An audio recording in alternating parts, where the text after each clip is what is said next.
హైదరాబాద్ మహానగరంలో Hydraa కూల్చివేతలన్నీ divert politics లో భాగమా? రైతుల రుణమాఫీ విషయాన్ని డైవర్ట్ చేసేందుకే హైడ్రాని తెరపైకి తెచ్చారా? మరోవైపు హైడ్రాపై సర్వత్రా హర్షం వ్యక్తమవుతోంది. మాకు హైడ్రా కావాలంటూ జిల్లాల నుంచి కూడా డిమాండ్ వస్తోంది. ఆంధ్ర రాష్ట్రం నుంచి కూడా ఇలాంటి డిమాండ్ వస్తోంది. ఈ నేపథ్యంలో విపక్షాలు కాంగ్రెస్ ప్రభుత్వాన్ని ఎందుకు టార్గెట్ చేస్తున్నాయి? కూల్చివేతలు జరిగిన ప్రతి సందర్భంలో విమర్శలు ప్రశంసలు కామనేనా? Let's watch this story.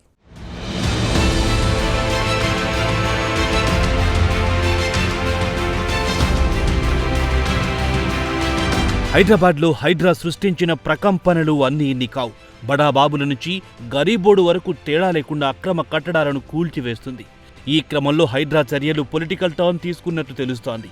Congress ప్రభుత్వంపై విపక్షాలు విరుచుకుపడుతున్నాయి. కక్ష సాధింపుల చర్యల్లో భాగంగా జరుగుతున్న కూల్చివేతలు తప్ప ప్రభుత్వానికి చిత్తశుద్ధి లేదంటున్నాయి విపక్ష పార్టీలు. అయితే దీనిలో ఎలాంటి కక్ష సాధింపు లేదంటోంది కాంగ్రెస్ సర్కార్. హైడ్రాకు ప్రజల నుంచి మంచి స్పందన వస్తుందని, చెరువుల ఆక్రమణలపై ప్రభుత్వం సీరియస్ గా ఉందంటున్నారు కాంగ్రెస్ నేతలు.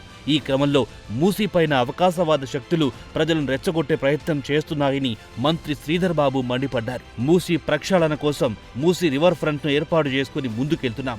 హైదరాబాద్ ను విశ్వ నగరంగా తీర్చిదిద్దారన్న ఉద్దేశంతో చెరువులను, మూసీ ఆక్రమణలను తొలగిస్తున్నాం. తెలుసో తెలియకునో కొందరు మూసీలో ఇల్లు ఏర్పాటు చేసుకుని ఉంటున్నారు. పేదలను నిలబెట్టాలన్నదే మా ఉద్దేశం, పడగొట్టాలని కాదు. మూసీ రివర్ బెడ్ లో ఉన్న అక్రమ నిర్మాణాలను మాత్రమే తొలగిస్తున్నామని శ్రీధర్ బాబు విపక్షాలకు గట్టిగా కౌంటర్ ఇచ్చారు.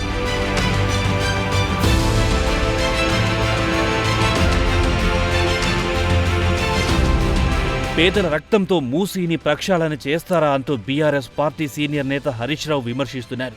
హైడ్రా బాధితుల కోసం బీఆర్ఎస్ పార్టీ కేంద్ర కార్యాలయంలో ఓ ప్రత్యేక సెల్ ఓపెన్ చేశారు. గతంలో అయ్యప్ప సొసైటీ అక్రమ నిర్మాణాలపై కథనాలు వచ్చినప్పుడల్లా సామాన్యుల భవనాలని కూలుస్తున్నారు. బడాబాబుల భవనాలను మాత్రం వదిలేస్తున్నారన్న విమర్శలు పెద్ద ఎత్తున వచ్చాయి. ప్రస్తుతం సామాన్యుల అపార్ట్మెంట్లే కాదు, బడాబాబుల విల్లాలు, ఫామ్ హౌజులు కూడా హైడ్రా కూల్చివేస్తోంది. మరోవైపు సీఎం రేవంత్ రెడ్డి అక్రమాలపై చాలా సీరియస్ గా ఉన్నట్టు తెలుస్తోంది.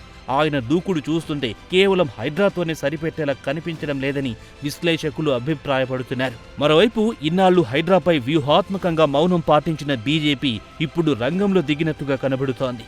దీనిపై త్వరలోనే కార్యాచరణ ప్రకటించబోతున్నామని కేంద్ర మంత్రి బండి సంజయ్ కుమార్ ప్రకటించారు. హైడ్రా విషయంలో ఆయన కాంగ్రెస్ ప్రభుత్వంపై విమర్శలు గుప్పించారు. ఇళ్లు కూల్చడం ఇందిరమ్మ రాజ్యమా అని ప్రశ్నించారు.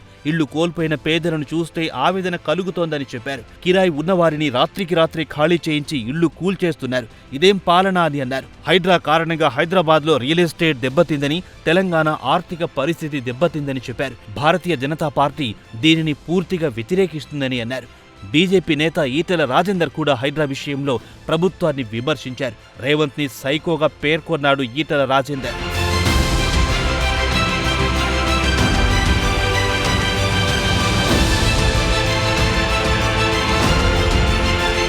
తాజాగా మూసీ నది వ్యవహారం హైడ్రాకు పెద్ద తలనొప్పిగా మారింది.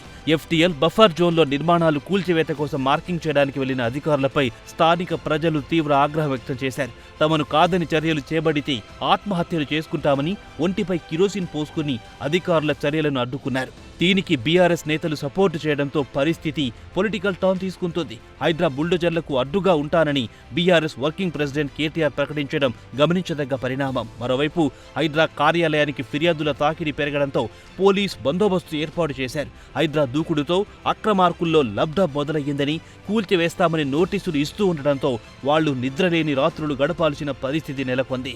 ఇదిలా ఉండగా తాజాగా సోమవారం హైకోర్టులో వర్చువల్ గా విచారణకు హాజరైన హైడ్రా కమిషనర్ రంగనాథ్ కు హైకోర్టు చురకలంటించింది. శని ఆదివారాల్లో కూల్చడంపై ఆగ్రహం వ్యక్తం చేసింది. పొలిటికల్ బాస్లను సంతృప్తిపరచడానికి ఇష్టం వచ్చినట్టుగా వ్యవహరిస్తే ఇంటి ముఖం పట్టాల్సి వస్తుందని తెలిపింది.